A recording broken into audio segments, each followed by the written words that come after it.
Radiant Being, the show that wildly recognizes, encourages, and invests in the radiance we all carry so you can shine your brightest. This season, we're delving deeper into topics that light us up, challenge us, and help us learn from each other by discussing what we're reading and who we're talking to as we explore new questions and discover new thoughts. Join us as we invite curiosity to better help you create a life worth living and step more brightly into yourself, inch by inch. Today's Brightly Book Club pick is The Witching Year, a memoir of Earnest Fumbling through modern witchcraft, a memoir by Diana Helmuth, published by Simon & Schuster in 2023.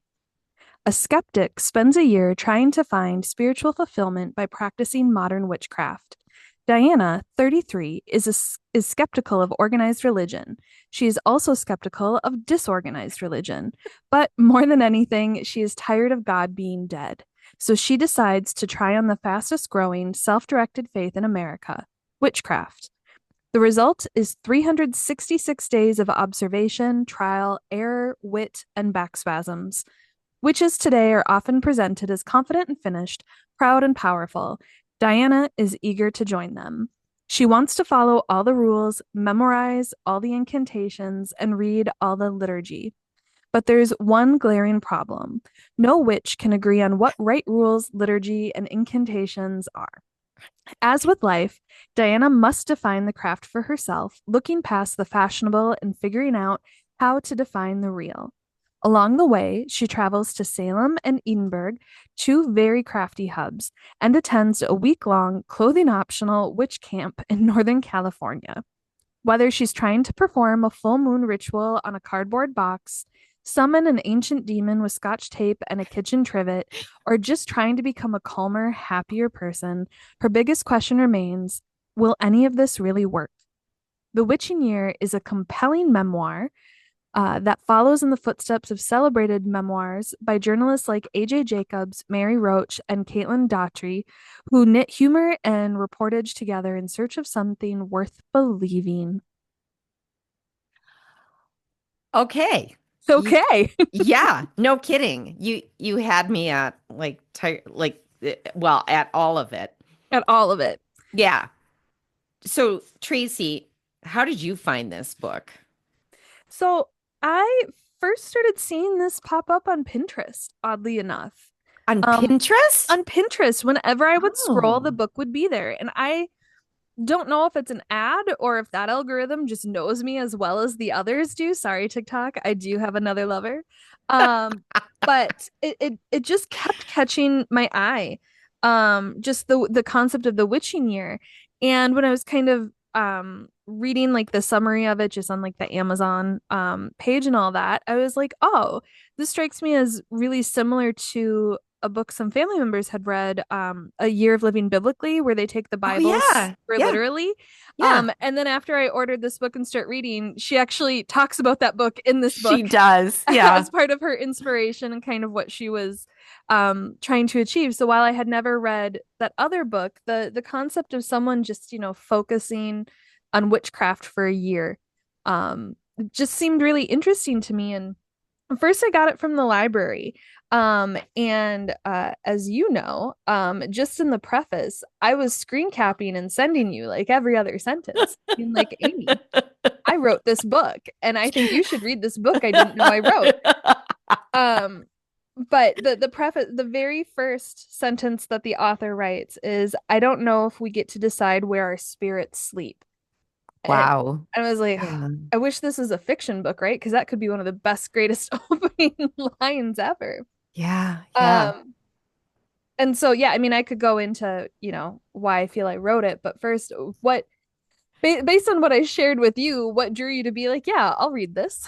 Well, obviously, it's because you did share with me, like, look at all this stuff, look at this, and look at that, and look at this. And I was like, fine. And then I saw the cover, and the cover is just so great with this, this tipped over candle, and half the page or little quarter of the page is burned away. And the fact that right on the front it says a memoir of Ernest fumbling through modern witchcraft. Because doesn't it feel like that's all we're we're all doing is just fumbling through our modern lives. Yeah. So I think for me, it was sort of the same thing where I was like, she took a year to really sort of dedicate herself to learning about this and practicing it and figuring it out. And I want to see what happens. I I want to love read that. it. You wanted to see what happened. I did want to see what So happened. before we dive in much further, I am going to say, even though it's a memoir, I want to be cautious of spoilers. This is kind of a book club. So we're going to not only talk about our reactions to it, but we're going to talk about some specific items. So if if you've started it and you haven't finished yet, or if you know you want to read it, please push pause, go read it. It's definitely, I think it's still worth it. And then come back. Or if you don't intend on reading it, you're not going to feel left out because again, it's a memoir. So you should be able to enjoy this conversation and our learnings either way. Wouldn't you say? I would. And in fact, who knows? Maybe the spoiler alerts will get you to want to read it. I don't Yeah. know. Yeah. But with that said, I, as much as the preface made me feel like I've never had an original experience in my life, and that we're all just thinking and feeling the same things out here. Um, the epilogue made me wish that the entire book was from that moment on, that the whole book was the epilogue and the reactions within. That the memoir itself, she does take you on 366 days and very in the moment and what she was doing and what she thought about it and how she reacted to it. Um, but in the epilogue, she talks about how that year of her life was really just nonstop shadow work. And Yes. and I feel like that reaction and those thoughts would be a more compelling reflection of fumbling a year through modern witchcraft than here I went and saw this person, I did this event, I did this moon ceremony, etc., etc. Yeah, I actually agree, and it's interesting to me. It'll be interesting to see what her next book is because her first book, and some people might be familiar with that. I think it's How to Suffer. Is it outdoors or outside? Let's see. Sorry. I don't know How to offhand. Suffer Outside. And that won quite a few awards, I believe, and was Mm-hmm. pretty popular. I did not read that book, Nearby. but that's the kind of a writer that she is. She immerses herself in a subject. And so it'll be interesting to see what the next book is. And I wonder if this, at the end, when she said it was just all shadow work, I was like, oh, right, of course it was. I will admit, I started reading it and I did like it. And then I got a little bogged down. I was like, okay, you're talking to this person and now you're talking to that person and you're both eating some chips while you're talking. Do we have to like read about that? Like I got very bogged down. And the other part that I got a little almost irritated with, I was like, doesn't seem like she likes many witchy things for a person who's doing this witch for a year and a day. Because she was like, I don't like crystals. I don't trust them. I don't really do anything with tarot. I don't do, it was just like all these things that she didn't do. But then somewhere, I don't even know if it was halfway through, it might have been before halfway through, all of a sudden, it just got, and I don't mean to say funnier, like, oh, haha, look at her fumbling with witchcraft, but her writing was just, it just became so much more accessible and I liked her more.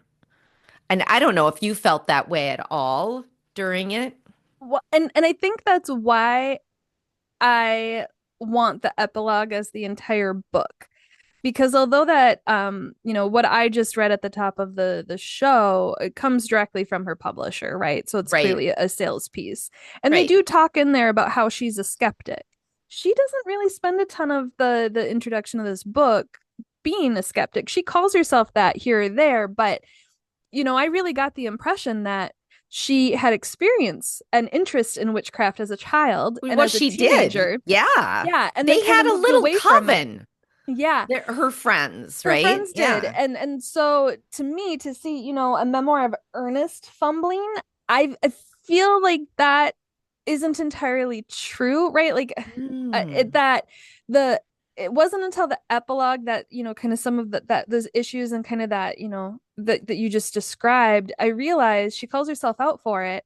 What she really learned about herself was how judgmental she Yeah. is, and how she's so, maybe not judgmental, I don't think that's the word she used, but that she motivates herself through guilt, and how much guilt is pervasive in how she's experiencing things, how she's making choices, and how she's living.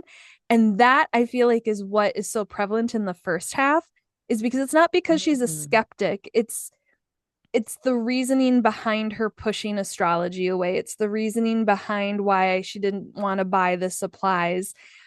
She's got some heavy guilt um associated that I don't think has anything to do with witchcraft or trying a new thing. To me, earnest feels, if you're going to use a word like that in fumbling, you got to dive in. You have to take your judgment and your guilt aside. You Yeah. have to be willing to accept things, and willing to believe and own it, to really say you're experiencing it.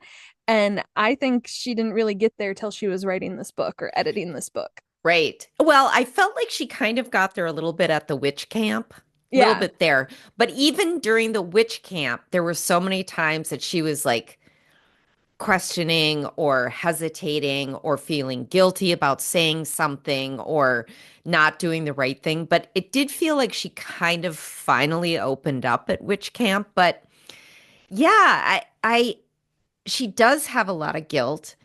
There's a lot of baggage around that. I also, this is off top. Well, it's not off topic. It's just I'm moving the pencil to a different There we witch go. Turn the topic. page. I found it hilarious and horrific that so early on in her witch journey, she's gonna call a demon to get her mother's what was it, like a necklace or something back that someone had stolen. She's going right for a demon to help her. I'm like, oh honey, wait, you know, I don't think you know enough yet. And there is kind of some foreshadowing to that possibly happening, because at some point, either in the preface or in the very early days, she says, "Of course, I am looking for divinity through the internet." Right? Like, she fully Yeah, acknowledges throughout this that I just ordered the most popular books, and it wasn't until about midway through that some of yeah, her more seasoned friends in this space were like, some of those books are really problematic. You need to, why are yeah. all of your books 30 years old? Why is everything from the 90s? Like, there, we definitely had some peaks at that time, but like, just because it's a newer published book doesn't mean it's bad, and just because it's historical doesn't mean it's bad or out of date. Hmm. And so, yeah, I will say, like, that's the one thing that kind of, not that specifically, I've never summoned a demon to No, my no, knowledge. But that nor would I. Well, that ability to cherry pick within witchcraft, right? Like, yeah. she's really open with, much like any religion in modern day Christianity, there's so many subsects of it, so many beliefs, so many different ways to do it. And that's, she didn't just pick one. She kind of did just kind of haphazardly get to roll around in it, which is going to give you the most entertaining experience along the way, right? Like, I think both of us, we had stuff that we fell into and that resonated, and then we followed that road. And I think Hmm. because she knows she's writing for a book and for 366 days, it had to just be a why not kind of a Yeah. attitude. And so it's interesting, and I think that's where also the guilt can come in, is because who am I to just come in and do something, right? Like, there's fear of cultural appropriation, there's fear of, Hmm. I don't know enough, I'm not Hmm. doing this with community, I don't want to do this with community, I need community, right? Yeah, there was a lot of back and forth with that. And the appropriation, I actually, one of my favorite, I I don't know if it's a line or I'm not going to be, I have all these, we both have all these things, and of course I'm not going to be able to find it, but it's her boyfriend, her partner, Jason. Sure. Yeah, sure. Where they're doing this Celtic thing, and he goes, oh, this is great because we're not appropriating from it's like white person. What did he call it? He called it like white person something. And so he was like, this feels really good because we're not appropriating from anyone. And he just came right out and said it. And I was like, yeah, And he's right. I will applaud her decision to, not only in what she's doing and learning, but in writing the book, to not take advantage of any culture, right, for these Hmm. purposes. And that she's like, I did what any, middle-aged white woman, or something on the internet does. I sent my spit to a stranger to learn more about myself. And I was like, yep, I've been there. And I just remember, I went into work, the day after I got my results, and I was like, guess what I am? And everyone's like, what? I'm like, I'm white, surprise. Doesn't matter. Like, there was nothing shocking, but she really stayed in her lane. But Hmm. that lane, then she also, when it comes to, paganism or neo-paganism, she was like, I have to be more cautious not to be a Nazi or not to be a white supremacist sympathizer, or Yeah. something like that. And so although I think she brought it up way too much, and that's where I think we were both kind of getting some of the guilt, or the judgmental stuff, or her pushing away of certain things. I do appreciate that she was mindful of it throughout her Yes. journey. Because that is something colonialism has taken from people, as we've talked about in other shows. But yeah, I forget what he said too. Yeah, we both have a lot of tabs in our book, Yeah. a lot to go back to. Okay, so usually for our book clubs, we do what questions were answered, what did you learn, and what questions are you left Yeah. with. Did Yeah. you have any questions answered? Yeah, it wasn't necessarily a question that was answered. It was just good to read about somebody who was diving into this, and it was kind of a frustrating and confusing process. So I was like, "Oh, okay. That feels like I don't have to feel like I should just know everything, right?" So I liked that. So no, it's not that I had any questions per se. Well, maybe. Because I think one of the questions I had was sort of like, which witch? Like what witch? What witchcraft? Mm-hmm. And so I guess that was answered because it mainly was Wiccan. It mainly was that.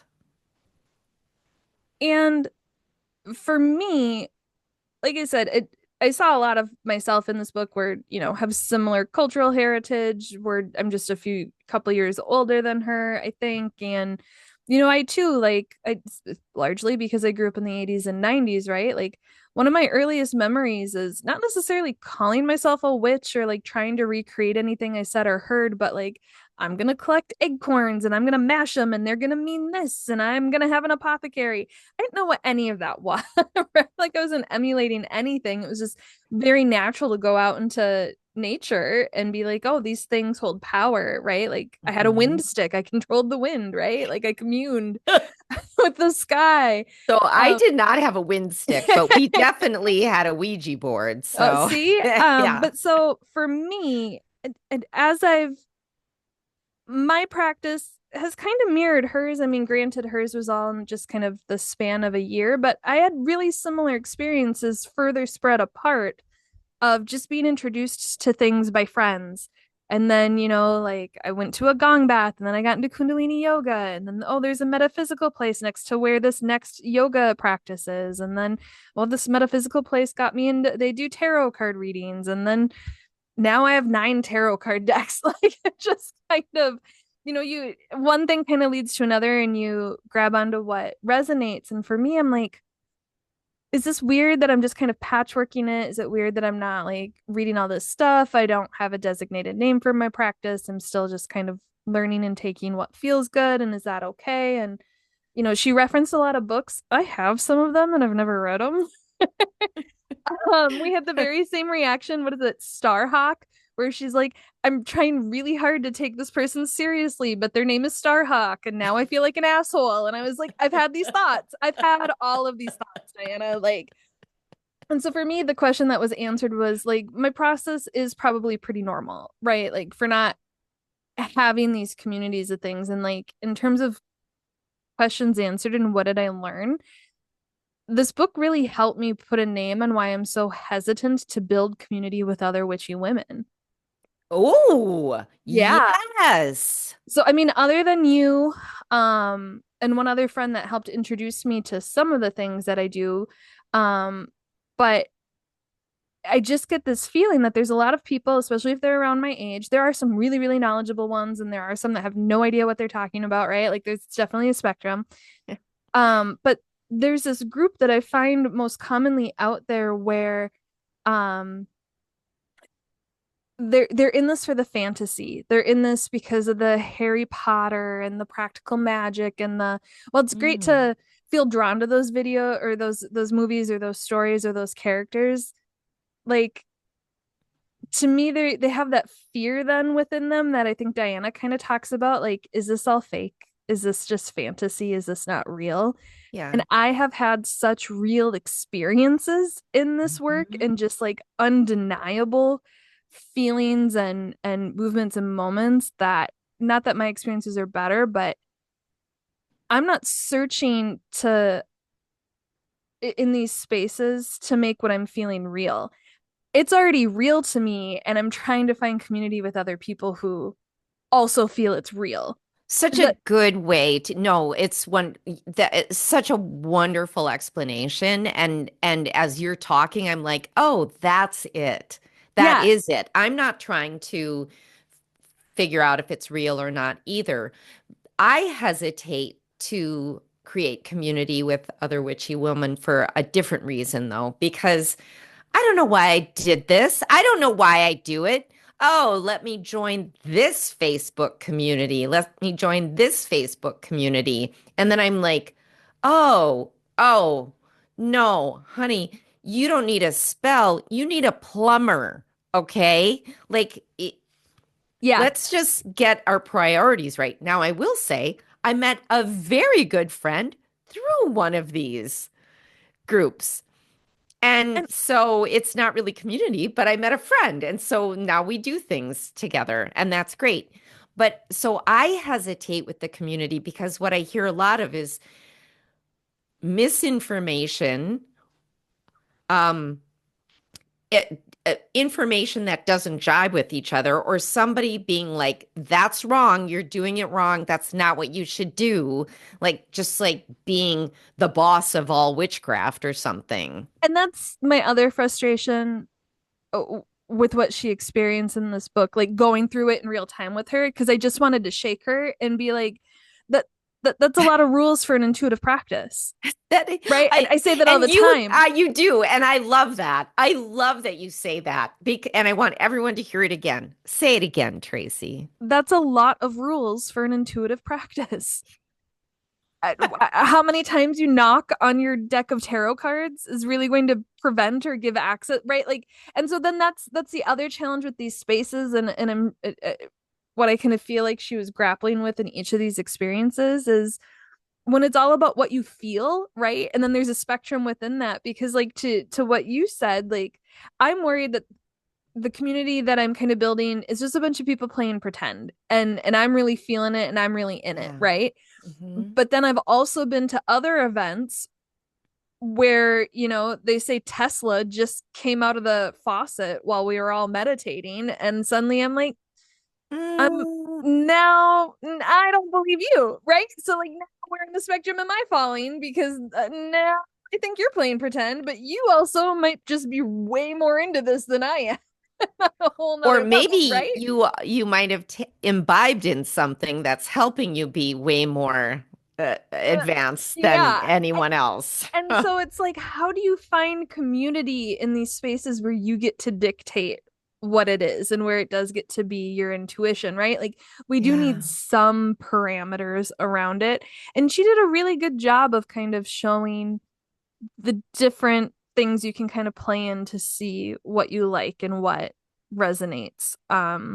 I really loved her friend who, though, kind of told her with some of like the pushback she was having throughout this, it sounds like you don't trust your intuition. Yeah. Yeah. And so I think that kind of really plays into if you're going to do a witching year, or if you're going to try and delve more into this craft or something like that, like you have to have a relationship with yourself and you have to trust yourself. Um, and so, like any moment that, especially that first half of the book, like you said, that was just so apparent throughout that she didn't trust it. And so I loved that she was willing to not only go to her friends and talk to them about it, but then put that in the book. Yeah. No, I think that's great. I would add to what you said about intuition. I would say if you want to try and do, I would say to do your intuition, work on your intuition, play with your intuition for a year before you try anything like this. And I feel like there are times push and pull with intuition, but so often we just ignore it. I don't know. I have such a different relationship with my intuition just since we've started doing the podcast, just in the last 4 years. So, We could have had 4 witching years in this time, Amy. Like, dang it. like that's the other, like I'm sure there are other things we have been doing that wasn't so focused, right? That also Mhm. grew our intuition or also was shadow work, right? Like that's the thing. Like what she was really doing throughout all this was just, and she has a line in here somewhere about it, but like if you focus on anything for long enough, it's going to teach you something about yourself, right? Like not just on Right. the thing. Right. And so I think that's key too, whether you're going into witchcraft or spirituality, religion, or anything else. Yeah. You have to be open to learning about you as well. But And that's the main thing, right? well, That, and then okay, so this is why I did the spoiler alert. So in the epilogue, like part of this whole journey is whether or not, so this takes place during the pandemic, right? And so her and her mhm. boyfriend had just moved in together at the start of 2020. What a wonderful time to do that. And then suddenly, you're not only now lovers, your roommates, your colleagues in a sense, right? You're everything. Mhm. And so this book Mhm. spans about 2 years, right? And so at the end of a year or two, he's like, I feel so alone here. Everybody left this town that we live in, and all my family and friends are in Washington. I really want to move, right? So she starts to kind of play with her intuition a little haphazardly. She asks the tarot for some question, some guidance, and the tarot gave her a yes, right? And all this stuff gave her a yes. And she did some spell work to be like, find me exactly what I want in Washington and Seattle. And then they get out there and everything works out so beautifully for the boyfriend. Meanwhile, she's internally screaming, this is not what I did the spell for. This is not what I asked the universe for. This is Actually, not what I though, made. it's not, but it was a perfect house. And I think she was more mad about the fact that it was a perfect house Okay, well, here's than, okay. So they ended up in this amazing house in this yeah, amazing place, but it was not at all where she thought she wanted to be, nor right. where she did her spell work, nor right. And so Hmm. she's like crying and grieving, but also trying to be happy. And here's the thing with witchcraft, right? She thinks that, the spell she did was to find a perfect house in Seattle. And maybe those were her words. But what her will was, what she genuinely wanted and wanted throughout this book was to stay with her boyfriend and for him to be happy, for him not to be as upset and sad as he was in Oakland. And so when she shared that the house that they got had nothing to do with the spell, it had nothing to do with the city she wanted to live in or what she wanted it to be, but it was exactly perfect for him. I was like, that was your will. That is like where your intention and your awareness of self and intuition is so key in witchcraft, and not enough people know, right? Like, because she's trying to go like, well, astrology said this and prophecies say this, and you can always back your way into it after the fact when you know it. And I'm like, Yeah. I've been screaming the whole book, like, you are going to get what you're wishing for, but I don't think you know what you're working for, right? That Like, that gave me chills what you were talking about because I had not gotten to that point, but you're absolutely right. She did get what her will was. You're yeah, right.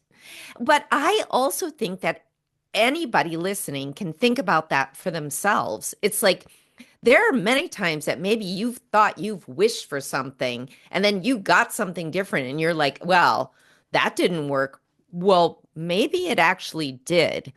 My little dabble, well, I shouldn't say my little dabble. I do stuff all the time. But one of the first things I did with witchcraft was in, I don't know what year it was.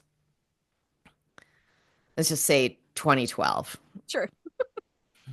I had like I had two credit cards and I had these bills, right? And I was making crap money, but I had these credit cards. So I would use the credit cards to buy things, right? It was a bad thing. All right. We're good now. I did like Debtors Anonymous and everything.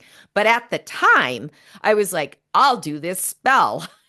And you got a box and you painted it black and you put these little metallic things on the inside for mirrors and you had a prayer to Juno and you put your bills in there and you prayed, right?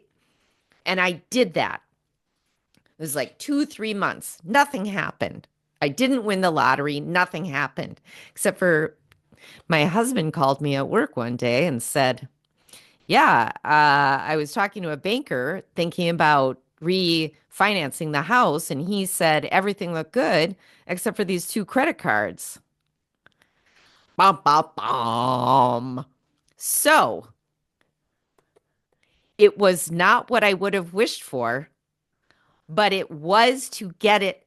Like my whole will was to just not have it be a thing inside of me. Yeah. And so now it was out in the open and we had to deal with it. And we did. And it was not pretty. And I actually got help and we paid it off. And now I'm an upstanding And citizen.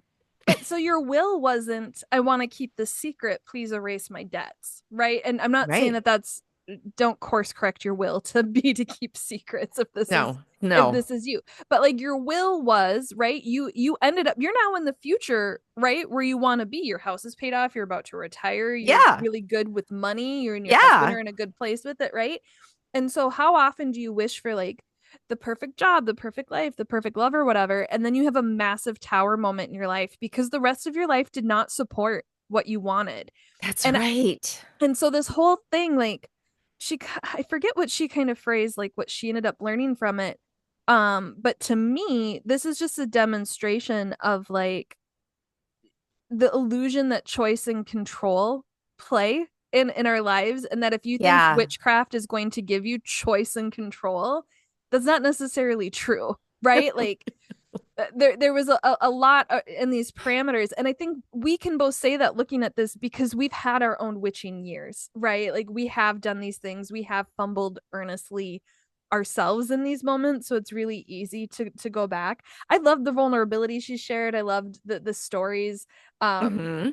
Some of the things, like we talked about her guilt around purchasing crystals and who mined them. Like there's a way to do it ethically and without like having that be all you think about in those Yeah. moments. Yeah. Um, Yeah. and so you have to be aware of your other values and stuff. But um, I don't know. Like to me, this was just like a witchcraft. It was illuminating to me. Like, what did I learn? Like, I learned more about myself and why I do witchcraft in reacting to somebody else going through things that I'm. Right. Right. Except it also made me, I wish that I could get maybe a publishing contract where they paid me money to have a year of like, let's see what happens. And then I get to document it. So that also, I was like, can I do that? But like, what, like, wouldn't you love to be able to? And yes, we've had our own witching year, but have I actually delved in and documented things? Not I to the mean, extent I'd like to. so the funny thing about this was how it paralleled her and I were living many of the same things around this time, but she like spoiler alert, she has a herniated disc, which Yeah. from the first second she brought up something about her back, I was like, "Oh, I can see where this is going."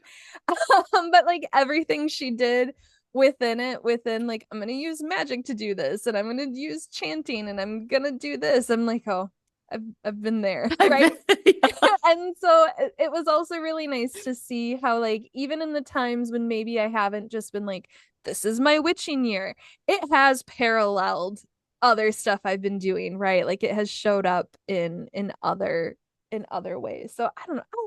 I had fun reading it. I did too. And like I said, it was somewhere around halfway through. All of a sudden, I went, oh my gosh, she's hilarious. Like she is so funny. She's such a good writer.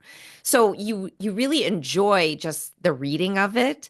Um, Yeah, and it makes me want to read her other book, Suffering How to Suffer Outdoors. Like even just the title, you're like, "What?" So, Yeah, I'm really interested to see what she's gonna write about next because she was yes. a really engaging person to follow along and to share her insights as she went.